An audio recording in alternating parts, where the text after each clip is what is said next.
हर हर महादेव। आप सुन रहे हैं शिव पुराण कथा। आज की वीडियो में आप सुनने वाले हैं रुद्र संहिता का संपूर्ण कुमारखंड। कुमारखंड प्रारंभ। श्री नारद जी बोले, हे ब्राह्मण, अब आप वह कथा सुनाइए जो शिव तथा पार्वती के पुत्र जन्म के संबंध में है। सूत जी बोले कि नारद जी के इस प्रकार पूछने पर ब्रह्मा जी ने शिव का स्मरण करके कहना प्रारंभ किया। जब भगवान सदाशिव पार्वती जी के साथ विवाह करके आए तो उनकी अत्यंत शोभा हुई। तब उन्होंने देवताओं के कार्य को पूर्ण करने का विचार किया। सब गणों को वहां नियुक्त करके वे परम कल्याणमय पार्वती को लेकर निर्जन वन में विहार करने चले गए। वहां पर रति वर्धक सैया बनाकर देवताओं के सहस्त्रों वर्ष तक विहार करते रहे। बहुत समय हो जाने पर देवताओं ने ब्रह्मा जी को साथ लेकर विष्णु भगवान से कहा, हे नाथ, हजारों वर्ष बीतने पर भी भगवान शिव के कोई पुत्र उत्पन्न नहीं हो पाया है। विष्णु भगवान ने कहा, तुम चिंता मत करो, शिव के विहार में भंग मत डालो। फिर शक्ति और शक्तिमान के रति विहार से तीनों लोक कांपने लगे। तब सभी देवता विष्णु जी के साथ लोक प्रभु भगवान शंकर की शरण में जाकर बाहर खड़े स्तुति करने लगे। यद्यपि भगवान शंकर महायोगीश्वर तथा काम व्यक्त है, परंतु माता पार्वती के भय से उन्हें संभोग त्यागते नहीं बना। फिर कुछ समय बाद भगवान द्वार पर आकर मुझ सहित विष्णु को देखकर परम प्रसन्न हुए। देवताओं ने बार बार स्तुति की तथा तारकासुर का भय कहकर सुनाया। फिर सदाशिव बोले, हे देवताओं, मेरे अखलित वीर्य को धारण करने की शक्ति किसमें है? ऐसा कहकर उन्होंने अपना वीर्य पृथ्वी पर गिरा दिया। देवताओं की प्रेरणा से अग्नि ने कबूतर बनकर उसे भक्षण कर लिया। उसी समय वहां पार्वती जी आ गई, क्योंकि शिव जी को द्वार पर से जाने में विलंब हो गया था। वहां आकर उन्होंने सब दृश्य देखा, इससे उन्हें बड़ा क्रोध हुआ। उन्होंने स्वार्थी देवताओं को श्राप दे दिया, आज से सब देवांगनाएं वंध्या हो जाए। तुम मेरे विरोधी हो, अतः तुम सभी दुखी होगे। अरे मूर्ख अग्नि, तूने शिव का वीर्य भक्षण किया है, अतः आज से तू सर्वभक्षी हो जा। तू शिव का तत्व ना जानेगा और सदा देवताओं के कार्य में लगा रहेगा। इस प्रकार श्राप देकर माता पार्वती अंदर मंदिर में चली गई। तब शिव जी भी अंदर चले गए। इसके बाद पार्वती जी ने गणेश जी को उत्पन्न किया। इधर सभी देवों के पेट में गर्भ रह गए। वे पीड़ा से दुखी हो शिव के समीप आए, उनकी प्रार्थना करके अपना दुख सुनाया। शिव ने प्रसन्न होकर कहा, अच्छा, मैं तुम पर प्रसन्न हूँ, तुम इसे वमन कर दो। तब सभी देवों ने उसे वमन द्वारा बाहर निकाल दिया। फिर अग्नि से कहा, तुमने मेरे वीर्य का भक्षण करके अच्छा नहीं किया, अस्तु तुम इस वीर्य को किसी स्त्री की योनि में स्थापित कर दो। इस पर हे नारद, तुमने अग्नि को सलाह दी कि माघ के महीने में जो स्त्री प्रयाग में स्नान करने आवे, उसकी देह में तुम इसे स्थापित कर देना। तुम्हारे कहने के अनुसार अग्नि माघ के महीने में प्रातः काल वहां जाकर प्रज्वलित हो गई। उस समय वहां सप्त ऋषियों की पत्नियां स्नान करने आई। माघ के महीने में 6 स्त्रियां शीत से आर्त होकर अग्नि की ज्वाला के समीप गई और तापने लगी। तभी उनके रोम कूपों से होकर उस वीर्य को स्थापित कर दिया। उसके बाद उन स्त्रियों के गर्भ रह गया। उनके पतियों ने उन्हें त्याग दिया। वे हिमालय पर तपस्या करने लगी। वहां उन्होंने उस वीर्य का तेज सहन न होने पर त्यागन किया। हिमालय ने उसे गंगा में गिरा दिया। गंगा ने भी सहन न होने पर एक सरकंडों के वन में गिरा दिया। वहीं पर उससे एक परम रमणीय सुंदर बालक उत्पन्न हो गया। उसके 6 मुख थे। उसके पैदा होते ही शिव पार्वती को बड़े आनंद की अनुभूति हुई। तीनों लोकों में मंगल हो गया। शिव पार्वती वहां पर पहुंचे। उस बालक पर फूलों की वर्षा होने लगी। देवताओं ने आनंद मनाया। आकाश में दुंदुभिया बजने लगी, दैत्यों को अमंगल दिखाई पड़ने लगा। ब्रह्मा जी बोले, इसके बाद वहां महर्षि विश्वामित्र आए। कुमार ने उनको अपना पुरोहित बनाया और कहा, तुम मेरा नामकरण संस्कार करो। इस गुप्त रहस्य को किसी से प्रकट नहीं करना। यह सुनकर विश्वामित्र मुनि ने उनका नामकरण संस्कार किया। कार्तिकेय ने उन्हें ज्ञान प्रदान किया। फिर वहां श्वेत नामक एक दूसरे ऋषि आए। उन्होंने कुमार का स्नेह से आलिंगन चुंबन किया तथा उन्हें शक्ति और शस्त्र प्रदान किए। उन्हें लेकर कुमार क्रोंच पर्वत के शिखर पर चढ़ गए। स्वर्ग में जाकर उन्हें 6 कृतिकाएं मिली। उन्होंने प्रेम पूर्वक उन्हें स्तनपान कराया। कुमार ने अपने 6 मुखों से उनका स्तनपान किया। उन्होंने उनका प्रेम से लालन पालन किया तथा दिव्य वस्त्राभूषण पहनाए।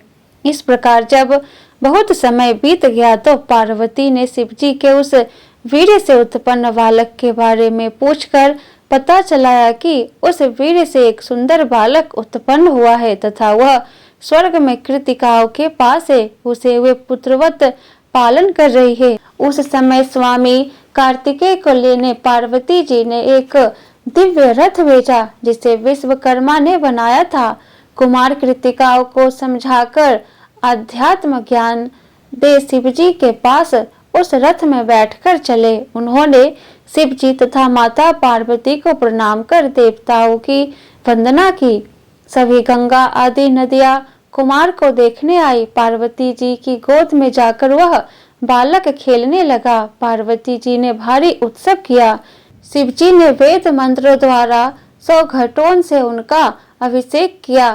तो त्वष्टा ने विष्णु भगवान की आज्ञा से उनके लिए सुंदर नगर तथा महल बनाया। उसमें उन्होंने सुख पूर्वक निवास किया। एक बार स्वामी कार्तिकेय के पास एक नारद नामक कोई ब्राह्मण आया। उसने कहा कि मेरा एक अज कहीं चला गया है, अतः मेरा यज्ञ अपूर्ण रह गया है। आप सामर्थ्यशाली है, अतः इसे ढूंढवाकर मेरे यज्ञ को पूर्ण कराने की कृपा करें। कार्तिकेय ने अपना एक गण उस अज को ढूंढने को भेजा। उसे वह विष्णु लोक से ढूंढकर लाया। वहां उसने भारी उपद्रव मचा रखा था। स्वामी कार्तिकेय उस पर सवार हो गए। तब तो उसने क्षण भर में ही सारी पृथ्वी की परिक्रमा करा दी। इसके बाद वह उसी स्थान पर आकर खड़ा हो गया। तब उस ब्राह्मण ने कहा कि प्रभु, इस अज को मुझे प्रदान करो जिससे मेरा यज्ञ पूर्ण हो जाए। इस पर कार्तिकेय जी बोले, हे विप्र, यह अज वध करने योग्य नहीं है, अतः इसे नहीं दिया जाएगा, परंतु तुम जाओ, मेरे वरदान से तुम्हारा यज्ञ वैसे ही पूर्ण हो जाएगा। यह सुनकर ब्राह्मण घर को चला गया।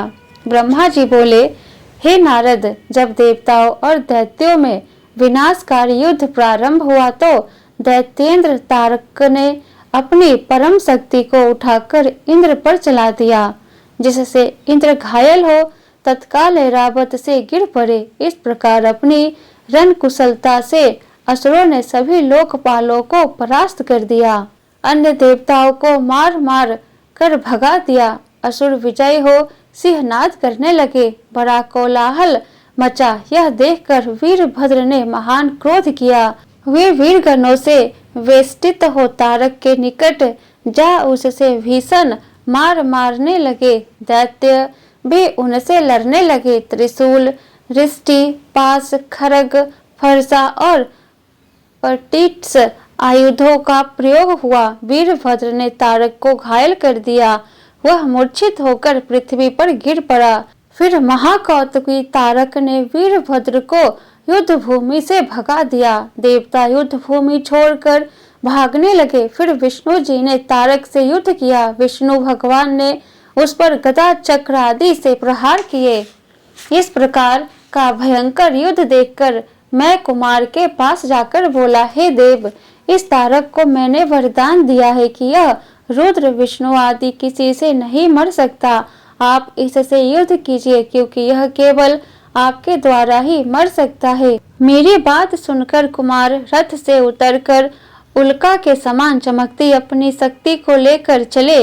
उन्हें देखकर तारक दैत्य शक्ति उठाकर प्रहार करते हुए कहने लगा, अरे मूर्खों, तुमने इस बालक को मेरे सामने क्यों कर दिया है? ऐसा करते तुम्हें लज्जा नहीं आती? परंतु विष्णु तो सदा सर्वदा से निर्लज तथा छली और अविवेकी है। इंद्र भी ऐसा ही है। यदि मैं इस बालक को मार देता हूँ तो इस बालक के वध का पाप इन्हीं दोनों को लगेगा। और हे बालक, तुझे तो अपने प्राण बचाने चाहिए। तू भाग जा, मैं तुझे नहीं मारूंगा। इंद्र तथा विष्णु की इस निंदा से तारक का बल क्षीण हो गया। इसी समय इंद्र ने अपना वज्र चलाकर उसे पृथ्वी पर गिरा दिया। क्षण मात्र में उठकर उसने इंद्र को ऐरावत से गिरा दिया। फिर विष्णु वीरभद्र ने युद्ध किया, परंतु तारकासुर महाकाल के समान चमकने लगा। अब शिवजी के चरणों का ध्यान करके कुमार अपने असंख्य वीरों के साथ उठे और उस दुष्ट असुर को मारने हेतु करने लगे। देवताओं ने जय जयकार की, ऋषियों ने उनकी स्तुति की। तारकासुर और कुमार का भयानक युद्ध हुआ। दोनों वीर हाथ में शक्ति लेकर युद्ध करने लगे। मंत्रों से दोनों के शरीर घायल हो गए। देवता बैठकर संग्राम देखने लगे। फिर कुमार ने शिव और पार्वती को मन ही मन प्रणाम करके एक प्रबल शक्ति असुर पर चलाई। उससे वह विदीर्ण होकर पृथ्वी पर गिर पड़ा। इस प्रकार देवों की जय हुई। महान आनंद छा गया। माता पार्वती ने स्नेहवश कुमार को गोद में उठा लिया और प्यार करने लगी। इसके बाद कुमार ने क्रोच पर्वत को पीड़ित करने वाले दैत्य वानासुर का वहीं बैठे वान से संहार कर दिया। इस पर शेष पुत्र कुमुद ने कुमार की भारी प्रशंसा की। नारद जी बोले, हे ब्राह्मण, कुमार का यह अमृतमय चरित्र तो मैंने सुना। अब कृपा कर गणेश जी का मंगलमय चरित्र सुनाइए। एक बार परमेश्वरी जगदम्बा की सखिया जया विजया ने कहा, माता, शंकर भगवान के तो असंख्य गण है, उन पर हमारा कुछ भी अधिकार नहीं चलता। अतः हे पुण्यशीले, हमारा भी कोई गण होना चाहिए। आप उसकी रचना कीजिए। फिर एक दिन पार्वती जी स्नान कर रही थी, तब नंदीश्वर द्वार पर बैठे थे। उसी समय शंकर जी घर में अंदर आ गए। इससे पार्वती जी को लज्जा हुई तथा उन्हें अपनी सखी के वचन स्मरण हो आए। तब वे स्नान करते अपने तन की उबटन से एक सुंदर पुरुष को बनाने लगी। जब पुरुष बन गया तो उसे वस्त्र अलंकार से सजाकर द्वार पर बैठा दिया और कहा कि मेरी आज्ञा के बिना कोई भी अंदर नहीं आवे, और आशीर्वाद दिया कि तुम मेरे पुत्र हो। जब गणेश जी द्वार पर बैठ गए तब शंकर जी घर में जाने लगे। इस पर गणेश जी ने मना किया कि माता जी का आदेश है कि कोई भी पुरुष अंदर ना आए। इससे शंकर जी बड़े क्रोधित हुए। फिर शिव जी के गण वहां गणेश जी को हटाने के लिए आए। गणेश जी ने उनसे निर्भय होकर कहा, मेरा विरोध करना अच्छा नहीं है, तुम सब यहाँ से दूर भाग जाओ। उन्होंने कहा, हम सब शिव जी के गण हैं। इस पर गणेश ने क्रुद्ध होकर कहा कि तुम शिव के गण हो तो क्या मैं भी माता पार्वती का गण हूँ। वे गण निराश होकर शिव जी के पास लौट गए, परंतु उनको शंकर जी ने पुनः लौटाया कि वह जो भी हो उसे वहां से हटा दो।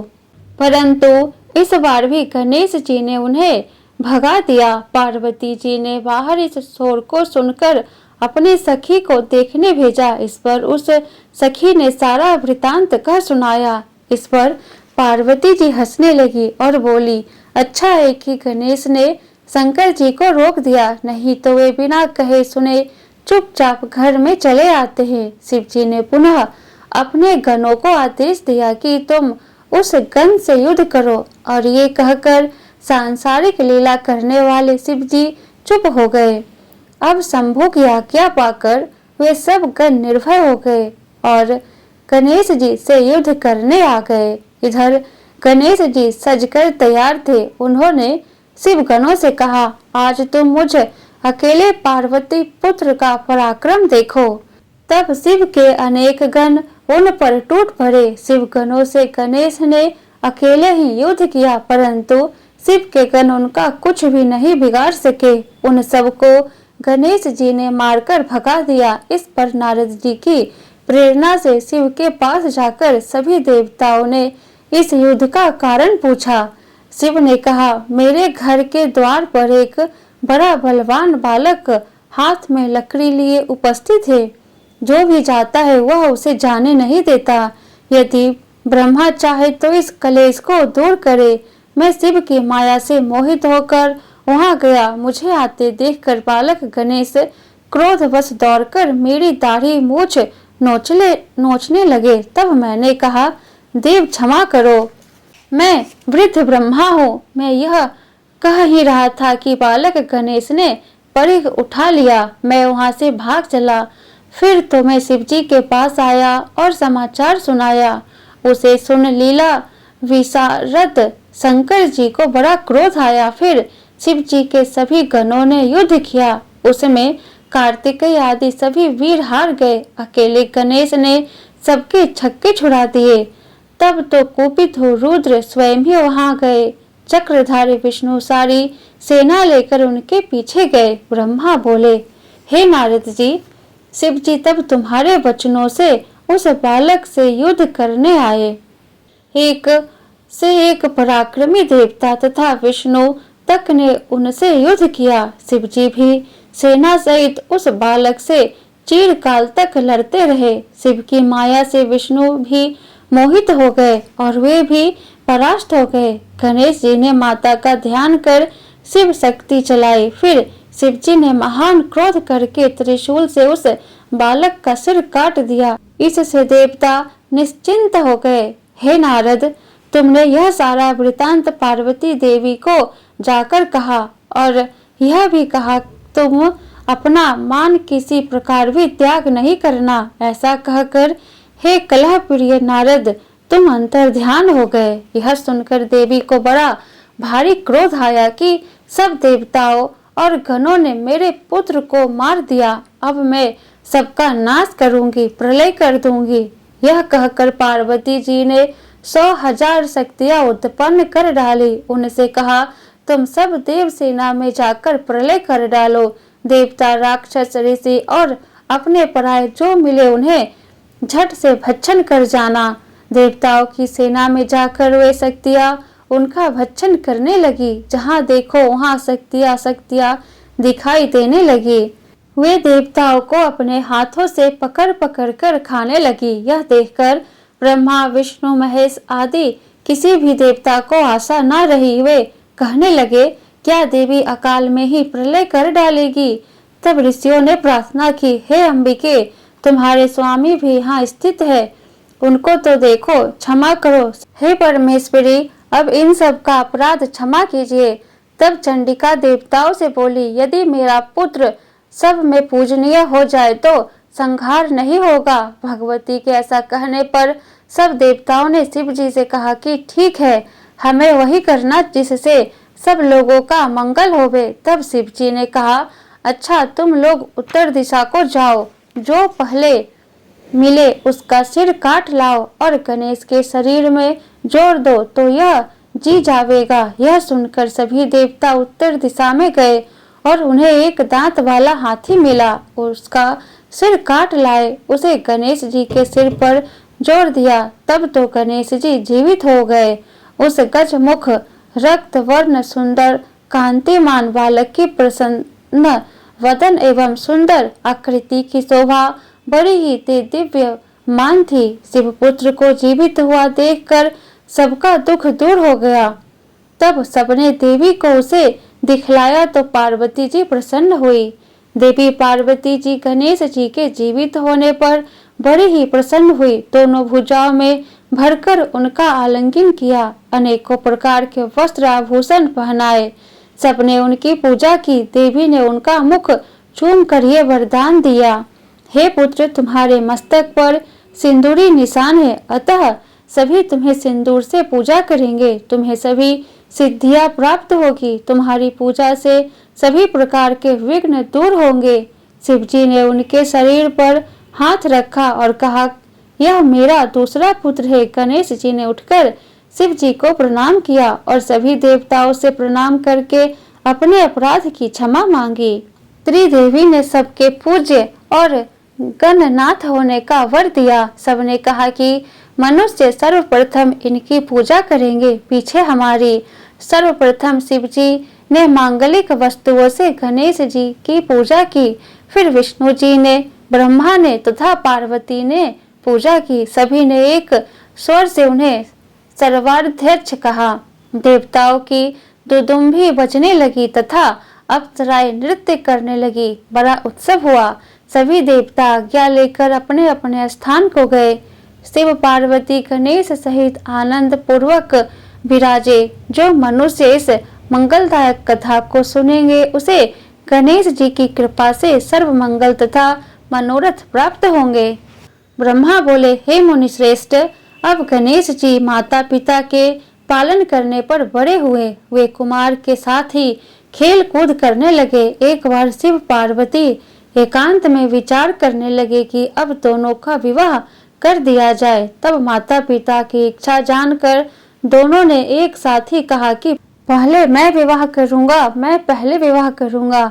इस पर दोनों परस्पर विवाद करने लगे। यह विवाद देखकर शिव पार्वती विचारने लगे कि इनका विवाद कैसे दूर किया जाए। तब उन्होंने एक उपाय सोचा कि तुम दोनों ही एक समान प्रिय हो, अतः तुम में से जो प्रथम पृथ्वी की परिक्रमा करके आ जाएगा उसी का प्रथम विवाह करेंगे। ऐसा सुनकर कार्तिकेय जी तो पृथ्वी की परिक्रमा के लिए झट से चल दिए, परंतु गणेश जी बुद्धि पूर्वक सोचने लगे कि मैं क्या करूं, कहाँ जाऊं, मुझसे तो एक कोस भी नहीं चला जाता। फिर सोच विचार कर माता पिता से बोले, आप दोनों सिंहासन पर बैठिए, मैं पूजा करूंगा।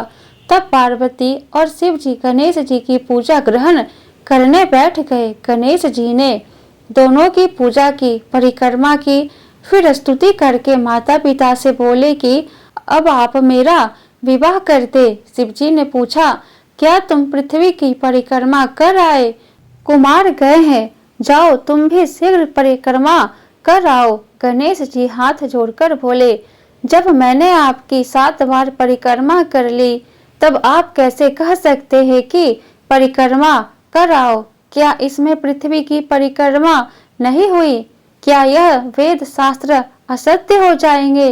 अतएव आपको शीघ्र ही मेरा विवाह कर देना चाहिए। पुत्र की यह बुद्धिमानी की बात सुनकर माता पिता चुप हो गए। इस पर जगत के माता पिता पार्वती शंकर जी गणेश जी से बोले, हे पुत्र, तुम्हारा कथन यथार्थ है, तुम्हारी बात हमने मान ली है। इस प्रकार उन्हें आश्वासन देकर शिव पार्वती ने उनके विवाह की इच्छा की।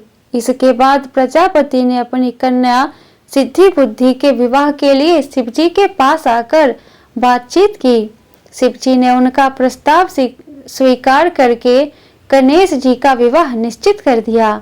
शिव के विवाह की भांति सभी देवता इस विवाह में आए। विश्वकर्मा ने गणेश जी का विवाह किया। गणेश जी प्रसन्न हुए। बहुत समय बाद गणेश जी ने दोनों स्त्रियों से 2 सुंदर पुत्र उत्पन्न किए।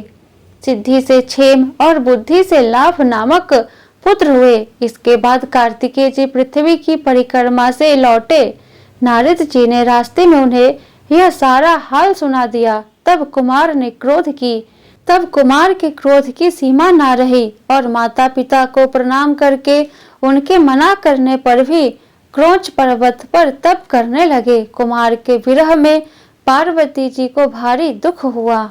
इति रुद्र संहिता कुमार खंड कथा समाप्त। बोलो शिव शंकर भगवान की जय। शिव गौरी गणेश कार्तिकेय की जय।